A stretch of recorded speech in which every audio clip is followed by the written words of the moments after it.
I'm not an MBA or finance guy, right? So like CAC to LTV is like never going to be a metric that like has me like excited, like this, even though it's awesome. Yeah. Right. Yeah. What really is going to get me excited is when I take a step back and I'm like, holy shit, like there's This engine. businesses Yeah. that would cry if our software stopped working, you know, and like we've helped them quit their jobs and build companies. Ignition sequence start. 3, 2, 1.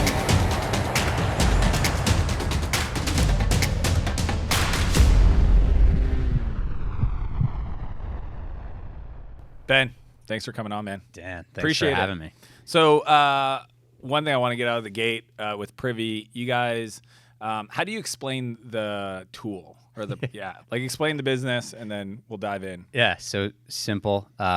Marketing automation for e-commerce businesses. Mm-hmm. So think about what HubSpot and Marketo did for marketers on top of Salesforce. We do for marketers on top of Shopify. And you guys just got in the Inc. 500. Yes, yeah. We've had a journey, but the last couple of years, 100% plus growth year over year. Yeah, I think I read like 2,260 some percent growth, 2017 to 2018, I believe. Yeah. But what's crazy is, and you wrote about this on, I think it was Twitter, you guys had $1,000 in the bank in 2015. Yeah, total overnight success. How does that, but you've been at it for 8 years. So what happened in 2015 how did you turn it around? Was it a pivot? Was it a restart? So I feel like I started two companies that have the same name, Privy. Basically, when I first started through 2015, we were going after brick and mortar retailers. Yeah. Wrong customer, wrong go-to-market. We were trying to sell 12-month deals. Was this like an iPad thing inside the store? No, it was just so it wasn't kind of like email capture. Yeah, it was like a way for them to publish their offline offers and Yeah. just put those online. Okay. So they could control it and then measure the impact of their Facebook ads or their website marketing, et cetera, in terms of how many people walked in the store. Yeah. So it was like an offers platform for retailers. And no free version. We were trying to sell 12-month contracts, total outbound play. What would an annual contract look like at that point? It might have been like $6,000. Yeah, $6,000. We had some that were kind of like 30. Yeah. We got to maybe 100,000 in annual revenue and just kind of. Were you guys flat. bootstrapped or funded? We did a $2 million seed round. Okay. In Yeah. what year? 2013. Okay. Yeah. So just kind of quickly saw the bank account diminishing. We felt like we had an interesting product, and at the time, everyone was talking about like online to in-store attribution, closing the loop. It was like it's a big idea. It was a real thing. Yeah. And it was just a Offline total to slog. online. Yeah. And we were fortunate enough to be doing something interesting. We got some attention from some bigger businesses, and I was just kind of like, I don't see a path forward here for us. So let's just take one of these deals and sell the company, which was exciting. My wife had a picture of me with like a signed term sheet. And like at the time, there was only like 6 or 7 of us in the company, but we all knew what our jobs were going to be and all that. And a bunch of things happened, but ultimately the deal fell apart. Didn't sell it? No. You're telling me, okay, you took a picture of his term sheet. It wasn't in a newspaper. No. Okay, I was like, can you imagine you go No. public and then it just falls apart? Nope. So yeah, Okay. it was like at the time I got a call that the deal was falling apart, and I like was sick to my stomach, couldn't believe it. Had to go in and let everyone know that we basically only had 6 weeks of runway left. The bank account. Is there anything you could have done to save the deal, or that you would do different going through it to not cause the deal to fall apart? Oh my God. I mean, like, was there other buyers that you could have said Totally. yes to that wouldn't have been so shady? Totally. Also, it's on me, right? Like, a first-time founder, that process, I let the entire company get distracted with it. Mm-hmm. It was a single, right? But it was the type of deal that still required pretty much everyone in the company to engage with the buyer. And once that happened, everyone just lost sight of what we were trying to do. And we didn't have much traction anyways. Yeah. So a lot of that falls on me. It sucked. But ultimately, I look back on that as like the best thing that's ever happened to me. 6 weeks of runway in the bank. Yep. Took it down to $1,000 in the bank account. I have a screenshot somewhere of that. I'm like, someday I hope I can laugh at this. And now I can. For sure. Yeah. It was wild. And what did you have to do? So the pivot happened at that point, or did it happen? Yeah, I was kind of like in the back of my mind, I always knew a byproduct of the product that we had built. Yeah. Like one of the Would core be the value e-commerce. props was for the one or two customers we had that sold online. Yeah. They were like, hey, this offers thing is great. Attribution's cool, I guess. But like, I've never grown my email list this quickly. And I was just a little bit gun shy on that as the core value prop. And Did you feel it was too simple? yeah, Yeah. I was like, Isn't that funny? Sometimes the thing but that's not that's not the thing. yeah. And like It's like also a little Crayola. some of us on the team were like a little bit like, really? We're going to do like email? And I was like, I fucking love email. I don't know if I can swear. You can swear, man. And like, Peldy that's said, really "God cool. damn!" We just had. He's like, "Oh gosh, what did he say? Darn it, or something." He's like, "Sorry for swearing." I was like, "That wasn't That's swearing, great. man." So yeah, it was just like a little bit shy, but in the back of my mind, I knew that like there was something there. Yeah. Spent time with our retailers that ended up selling online, and they were like, "This is the greatest thing ever." And so I asked a handful of them if they'd pay for the year up front, essentially, to fund the three of us that wanted to stick around and kind of try this again, but like change everything that wasn't working. Really? Yeah. That's cool. And I mean, obviously, e-commerce has exploded. Shopify, and just like everything's moving. The retailers are definitely on. It's a bad trend for them. Was there a right time in the market as well? Like, did you feel like you caught? Yeah, there was momentum. A few things I think we did well. One of them was timing, right? So when we pivoted the company, it was just all about that wedge, and we felt like, with Shopify's growth, BigCommerce, Magento, et cetera, there were like incumbent ESPs that were solid for e-commerce, but none of them offered great growth tools. And so, at the time, I actually thought we were late to the Shopify ecosystem. Turns out we were still pretty early. Yep. And so there were a lot of benefits there. But then, as we evolved the company, we started focusing on things that no other vendors in this space really do, like support and live chat for free users, trainings for free users, right? In a world where all SaaS vendors like try to move upstream. Yeah. In the SMB world, especially, we felt like we could really do something different at the lower end of the market, and that's worked well for us inside of the Shopify ecosystem. Well, one thing I would love to get your perspective on is the free tools, like the list growth tools, because people always talk about like, call it the splintering strategy or the app marketing strategy, but building, I call them expensive lead magnets, but like, did you guys, was that the strategy? Like, hey, let's give away these things to create top of funnel and then monetize inside? Yeah. So at the time when we were rebuilding, it was myself and 5 developers. We grew a little bit by that point. But for, I'd say 3 years, all we did was sit in a room, and the developers were building out new integrations so that we could get listings inside of app stores. Mm-hmm. So Shopify, all the e-commerce players, Wix, Weebly, et cetera, and then all the ESPs. And what we found... And meanwhile, all I was doing was live chat support. So features. Same core product solution, but just more integration so you can introduce yourself to different markets. Yeah. And every integration we built, we'd get a listing. And some of those would be complete flops if there wasn't an engaged ecosystem. Yeah. But it would still help from a retention perspective if we got someone using, a tier 2 ESP. It was still valuable to have that integration for the user. So we found, a handful of these integrations understood where we sat and that we could drive a lot of revenue for them based on contact pricing. Yeah. And we'd add a lot of value for shared users. So they'd promote the hell out of us. And it was just like a really symbiotic relationship for everyone involved. And we, even today, as we've grown, to 60 people plus, approaching 8 million ARR, our CAC is like incredibly low. So, because of those free tools? Yeah, because of the free tools, because of the integrations, the marketplaces, all of that. Yeah. So you did the stuff that was going to take some time. It's a bit long game, but you're building a moat that's really tough to get into. Yeah. I mean, we're now at a point where we'll add over 10,000 new stores a month. Wow. Yeah. Without any Escape paid. velocity, man. Yeah, it's cool. I'm having a lot of fun. Yeah. But the reason that works is because we're willing to do the stuff that no one else will do, right? MailChimp increases prices and moves their support to higher tiers.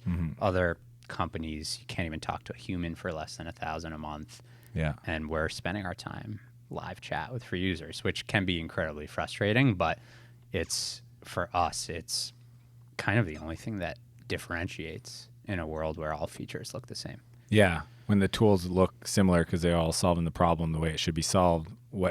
So how do you scale that? How do you scale the differentiator? Like, what have you learned about, does everybody do support? Do you guys build a great knowledge base? Like, how do you scale live chat? Yeah. Any tricks? Yeah, just like great docs, great how-tos, great video guides. A fantastic, easy-to-use product is like what I would say is pretty critical, that in a matter of like a minute or less, a couple clicks, that merchant of ours, our users, can see the right value, have that aha moment. Yeah. And what helped that is our integrations, right? What helps that for us is also like our default campaigns that are live the moment you install the software. So there's live campaigns ready to go as soon as you connect everything. Yeah. And so they don't have to do any work. It's click, click. Yeah. I mean, Yeah, they can they tweak want- to make it look like their brand and Yeah, stuff, but but even that's something that we could knock off the to-do for them. Really? Yeah. I mean, So you'll actually go in and do that. Will you surprise them? automated. Automated. Right? Yeah, Because just if pull we it have in, your pull the store, assets. we know your brand colors, your logo, your CSS, like Yeah. we should be able to take our default list growth campaign Yeah. or cart abandonment email and turn that into something that looks like your store. That's really cool. Yeah. What have you done culture-wise to kind of enable that with the team? Do you guys do anything that's unique that... Like for the support stuff? Yeah, and just for like the team, like, because obviously it's a very customer-centric focus, so... Yeah, I mean, I think it helps that there was a period where all I did was the live chat support and saw that benefit firsthand. Because I think a lot of like founders and CEOs just immediately outsource support. Yeah. And they're like, oh, I don't want to deal with this, or it's hard to talk to customers, and it is. But, we've hired our success and support team. A lot of them actually come from Constant Contact, where we found there's just incredible training programs that people are used to live chat or ticketing for users that aren't that tech savvy. Yeah, so they know how to... patience is like key.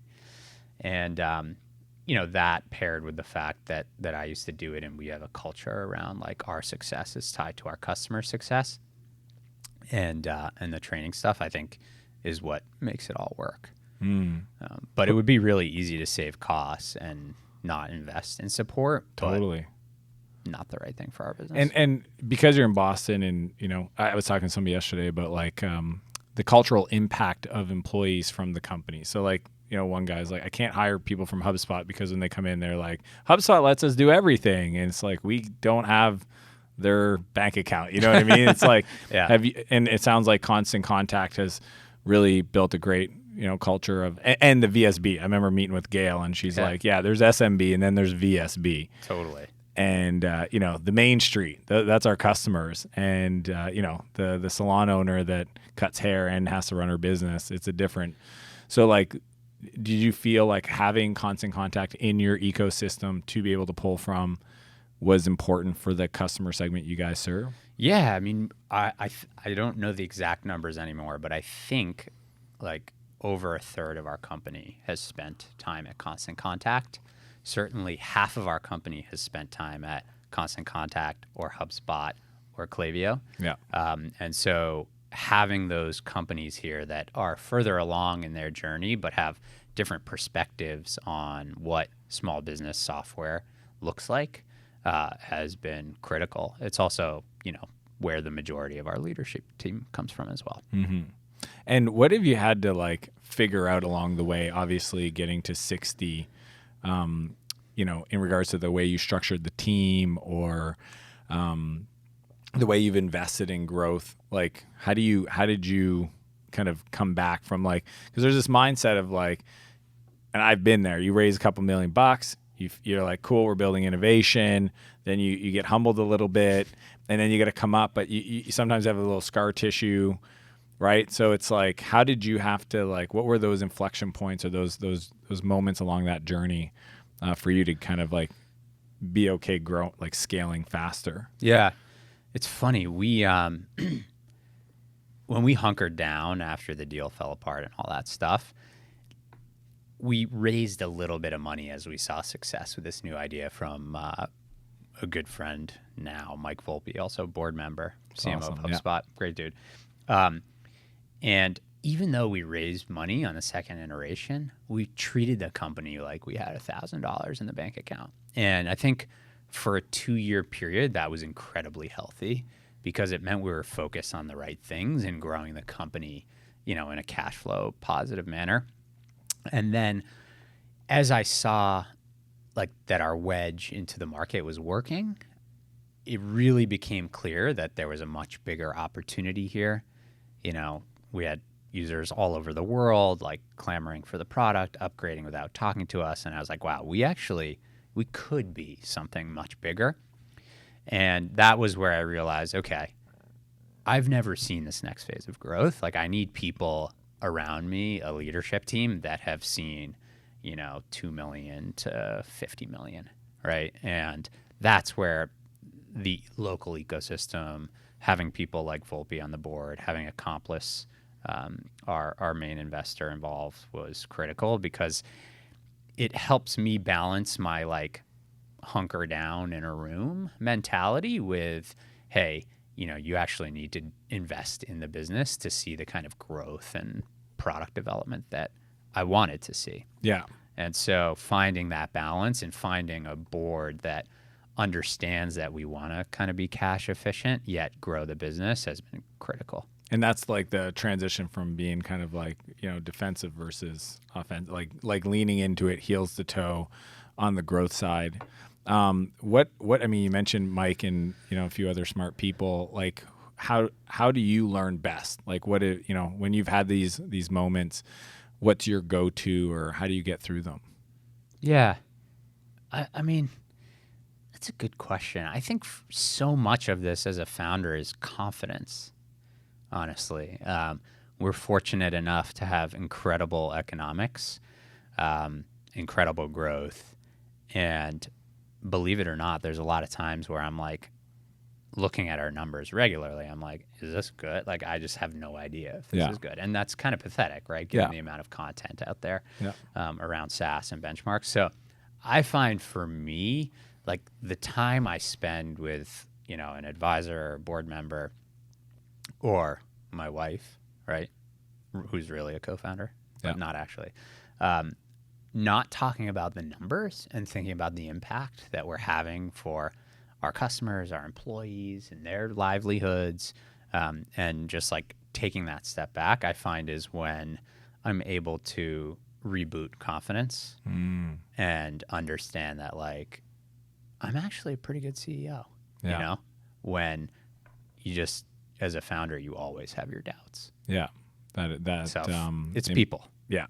So you reframe it, instead of looking at like the business metrics, you look at like the impact of the customer, the impact of the team, and that's where you're like, no, we're doing some cool stuff here. Yeah, like I'm not an MBA or finance guy, right? So like CAC to LTV is like never going to be a metric that like has me like excited, like this, even though it's awesome. Yeah. Right. Yeah. What really is going to get me excited is when I take a step back and I'm like, holy shit, like there's this businesses that would cry if our software stopped working, and like we've helped them quit their jobs and build companies, right? Or the 60 people that work at Privy and their families. Like that's the type of stuff that really motivates me and gives me the confidence to continue acting on our vision. That's really cool. And what books do you like? Are you an avid reader, or what's the? I'm getting more into it. Yeah. Recently just read Behind the Cloud by Benioff. Yeah, it's like a must if you're a SaaS founder. Freaking amazing. Yeah. Actually, just kicking off a couple chapters into Reboot Jerry Colonna. I don't know if you read that. Jerry's awesome. Really loving that as like if you ever meet him, watch out, he'll make you cry. He will. He has a superpower. Yeah, I believe that. Yeah. So yeah, I'm not an avid reader, but trying to get more into it. And so your process is more just talking to people and kind of like getting it out, looking at it objectively, and get through it. Support network and leadership team and people in the company, right? And how do you recruit that leadership team? Like, how did you know? Every time, it's changing now that we've grown, but Yeah. I feel like I had done every role for a period of time. Cool. Even hiring, Yeah. right? Paperwork, payroll, all that stuff. Yeah. And so, or sales or marketing or CS, right? So by having done that role, at least for a couple months, I get a really good feel for what it is and like how I'm doing a mediocre job and what a profile of someone would look like who can do a better job. And there's a lot of unique things about our business. It's high velocity, small business, freemium, right? So I think like where I can find the intersection of those things with the job that I was just doing, I feel like that's a good fit. But, again, just like prospecting people that fit the bill as opposed to just like waiting for the applications. So you'll actually say, okay, in our growth plan, I need to fill these roles. Let me just start putting some feelers out, like beforehand, just to. I'll build a list on LinkedIn of people that are in Boston or even remote. I'll reach out to them. Yeah. I'll get on the Start phone the or take them to conversation. coffee and, see if it's a good fit. That to me is what a good CEO does, right? They build the team builds the business. That is like over the last 3 years, that's kind of all I've been doing. Yeah. Like for good reason, I can't execute marketing anymore. Yeah. I can't like be in support and there's new tools that I'm not familiar with and stuff. Yeah. So all I'm doing is really reaching out to people to try to get them to join our company. Yeah. And so you'll take them out for coffee. What's the essence of the conversation? Like, do you have a? It's to the tune of like. Do you go to them with a big problem? Like, are you saying like, hey, we're hiring and we'd love to meet, or do you say like, hey man, I heard you're really smart? No, it's kind of like, hey, we're growing rapidly. The impact we're having on small business globally is massive, and for the last X months, I've been executing this role, and like it's time for me to bring in a leader who can completely own this and build out the team down the road.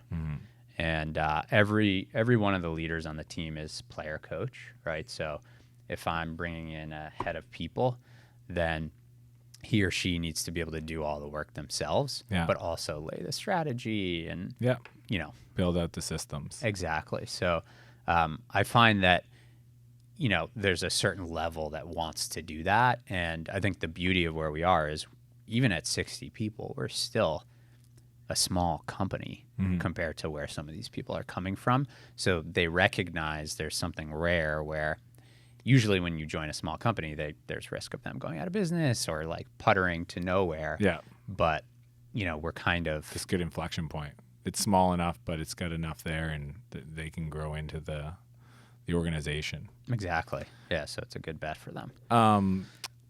What do you think is going to be like your next level? Like what does Ben need to overcome to kind of continue? Because it's interesting. I see it often with the venture-backed companies that where it's a joke. It's like I get to keep my job, But just like personally, I think there's always like asking yourself like, what's the next level for me?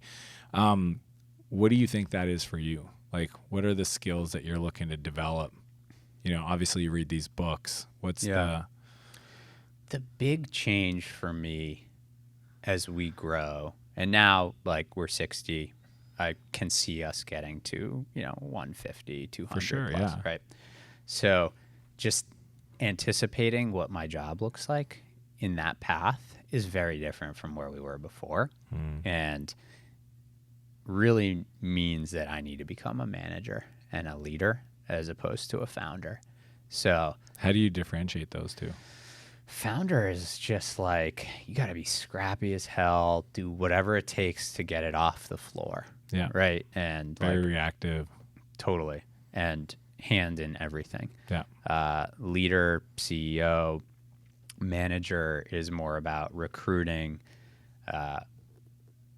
motivating, communicating across the company, sharing a vision that is clear, so that everyone understands the context, and bringing in just incredible people to run each division and team and all that. So, I think it's a big transition for me because it was hard for me to see past our original acquisition offer, right? It was hard for me to say, oh, this could be $1 billion company someday. And now that we're kind of on that trajectory, there's just very real It's inevitable transitions that if I you need to keep go doing through. that. Yeah. What do you like? How do you guys lead, like in regards to cadence, meeting cadences, tools for communication? What does that look like inside Privy? Yeah. It's evolving quickly. Yeah. So Slack, we used to do like this all company once a month meeting where I'd have every department head share their numbers. Yeah. Like an all hands. Yeah, like an all hands, and it just felt like overkill. Because people already knew the numbers. I think like a lot of people were just a little bored, honestly, which was interesting because like people are hungry for transparency, and we run a transparent company. But so we're switching that. So every Friday now, we kind of cycle through a department and then do like a show and tell. Like here's what our marketing's working on this week. Here's some of the numbers that we're focused on, challenges, et cetera. And then I do a weekly email now. This week at Privy to the entire company, where it's almost like a blog post about like what's happening, some shout outs, some of the numbers. How long have you been doing that?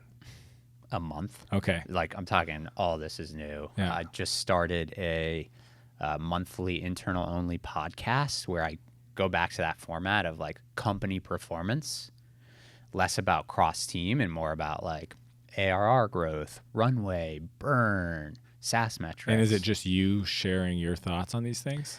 It's me actually walking through the deck that like I'd share at the board level. Yeah.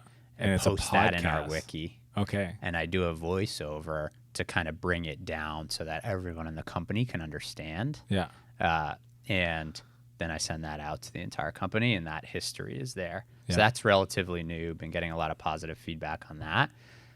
And then we moved to a once a quarter all hands where we bring in food and drinks, and it's like me presenting, Q&A, all that stuff. And then what about like meeting strategy? You guys do quarterly offsites or anything like that, or what's your? Some of the teams are starting to do that individually. I haven't done that yet. I haven't. And then one-on-ones, do you? Yeah, I meet. So we've got a management meeting every Monday morning. Yeah. We look at the numbers, how we're doing towards goal. And that's your executive leadership team, essentially? Yep. Yeah. And what are the departments that you guys have? You mentioned marketing, sales, CS. customer success, which owns support, and account management. Always a debate. And training. Yeah. And then partnerships, engineering, people. Yeah. And when did the people come in? Jen came in. I love this called people, not HR. Like the head of people. It's just like, that's good. I like it. People and talent. She came in at 30. Okay. And before Jen, when we had a new hire starting, I was like, all right, I'll just come in early that morning. I'll print out some papers and we'll figure it out. Onboard them. Yeah. What did Jen do? Built a 5-star candidate experience. Yeah. Right. Whether you're going to get a screening call or not, you're going to get a response from Privy. Yeah. The entire experience. So even if you apply and don't get moved forward, you're going to get you're going to hear from us. Do you know what that language sounds like? I don't know. I would love. I've never seen it. I should. Yeah, because I just want to. Like, I have you that should same apply problem. For a job. I should. I'd be like, Jen, say no to me. Yeah. But and then like even from the moment they walk in, we have like for the final round, we have like the agenda of who they're meeting with and their role, and like just try to create an incredible experience, and then proper onboarding, right? So there's some like training, HR stuff, but like not much. It's pretty casual around that. Vision, meet with culture, meet with each department head. I go through the core values, the mission, a little bit of an introduction to e-commerce if they're not familiar with it. We've got a buddies program. That's so key. So like somebody told me if you don't make a buddy in the first like 2 weeks, you're going to be bouncing in 6 months. Oh, that's interesting. Yeah, because essentially you think to yourself, I took the wrong job. Interesting. Yeah, like if and you can deliberately assign somebody a buddy, which is what we do. Yeah. So that way it's like they'll take you out for lunch, they'll integrate you with the team, because if you don't build that and you just come in and you just start cranking, it's easy to get lost, and then you start looking. I believe it. Yeah. It's a totally big one. believe that. Yeah, so that's been cool. So Jen came in and just built out this 5-star candidate experience. Yeah, it's amazing. So I'm jealous. But that's where it's at. It's huge. Yeah, if you're huge. scaling and it's a people thing, you need somebody dedicated to talent. And so you guys do that every Monday to kick off the week, kind of review the previous. And then they then go off and do their own team meetings? Yeah, everyone has like a team, either stand up or kind of metrics review. So at this scale, how many scheduled meetings on a weekly basis would you have? Recurring? I just really have the management and then my one-on-ones with direct reports. Mm-hmm. So that's like 6 right there. Do you have a high level kind of flow for your one-on-ones? Just I bring personal notes to the table on like what I'm seeing from that person. Seeing, yeah. Any like ideas that I have that I want to get to them, and they bring their own agenda to the table. So if there's no agenda, then we might just cancel it for that week, but try not to go, 2 weeks. And what have you learned about like having to work through those leaders to get stuff done versus going direct? Because I mean, as CEO, you got to watch out, because when you say something to the wrong person, they'll change. They'll like, oh, well, this is what Ben told me. Ben said this at the water cooler. It's like, I was just talking out loud, and all of a sudden we should launch this feature. Yeah. So what have you, like, has that been hard for you, or just like as you brought in great people, you're like, hey, I'm not going to try to tell you how to, like, here are some ideas. I try not to do that. Yeah. Like if I have those ideas, I try to keep them to myself until I'm like sitting down with the leader of the team. And there's definitely times where I'm like, oh, hey, Ted, who runs sales, like, let's sit down with Alex, one of the sales managers. I have these ideas, but I'll let the two of them chat before. Cool. So they're prepared for that meeting. Okay, so you'll let Ted know, the sales manager, hey, I have these ideas for Alex. You guys talk if you want, but let's all 3 sit down, because here's what I want to review. So that way Ted has an opportunity to kind of socialize the idea, and Alex has time to prepare for the meeting and get some numbers in order and different things like that. So that's definitely, that happens a lot, where there's like some skip level stuff, because ultimately I think people want to see that I'm involved. Totally. And I still think that even though I need to focus on some of the bigger picture stuff, recruiting and leadership, I still have a lot of influence and visibility. And I like to do things as a founder. Especially it's hard the for guy me to that shape did that. everything for. Right. Yeah. So, if I'm excited about something, I want to make sure that the right people are there and we chat about it. And the way the business model works, you get 10,000 signups, and then you guys kind of like qualify them in some way to then decide who's going to talk to, or the SDR is going to figure that out, and then account exec, and pretty traditional sales process. Is there a little anything? Bit different. Okay. A little bit different. So we'll get 10,000 new stores in a month. We'll immediately on the first day look at them automatically. We'll look at their traffic, their revenue, their tech stack. You get a lot because you're integrated into their platforms. Yep. Their contact count, right? And we'll assign a portion of those to the sales team. Yep. And a portion of them to just self-service. Yeah. And we look at our business as the freemium, the self-service, all of that fuels a sales team. And So that actually gives me an interesting idea. So like some products, it might make sense to create a free tool that integrates into the platform so that you can pre-qualify without asking people to fill out totally. a whole form. 'Cause Totally. you get some really, you're even getting their customer contact info. Yes. Yeah. So I mean, Yeah. there's a lot of inference you can make from that. Totally. Yeah. How many contacts? Wow. Average order value, revenue through their store.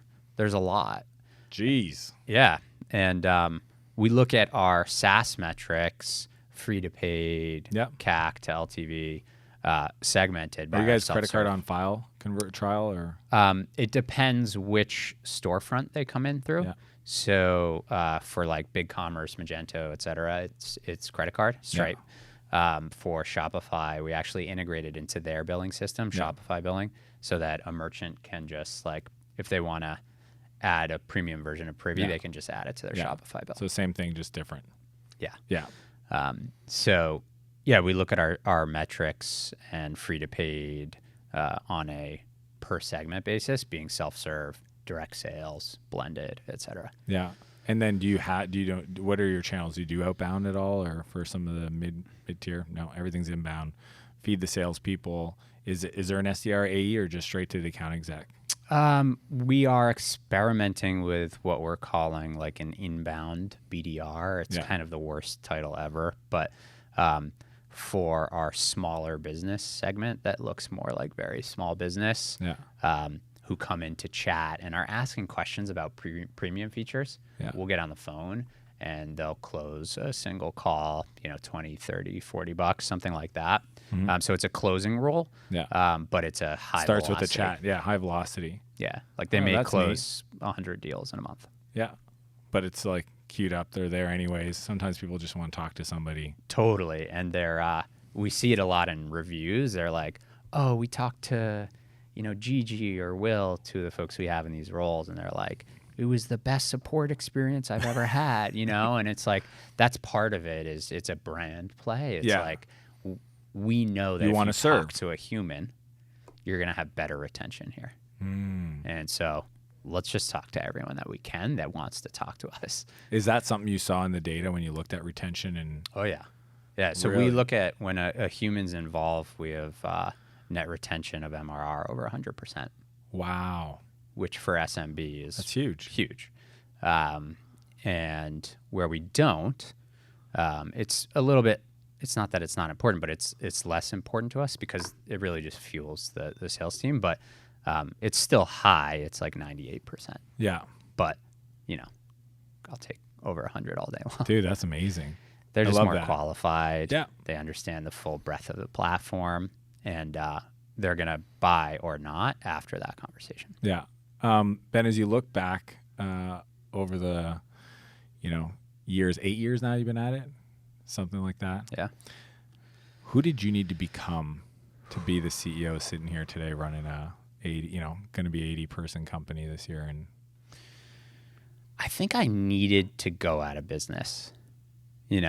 Like I'm a big believer in fate, and I don't think I could be who I am today, or Privy could be who it is today, without having gone through that near-death experience. Like, truly. Because I, as a first-time founder, was super naive. I was doing all the right things because I just felt like what you do is you do what you need to do to raise a round of funding, right?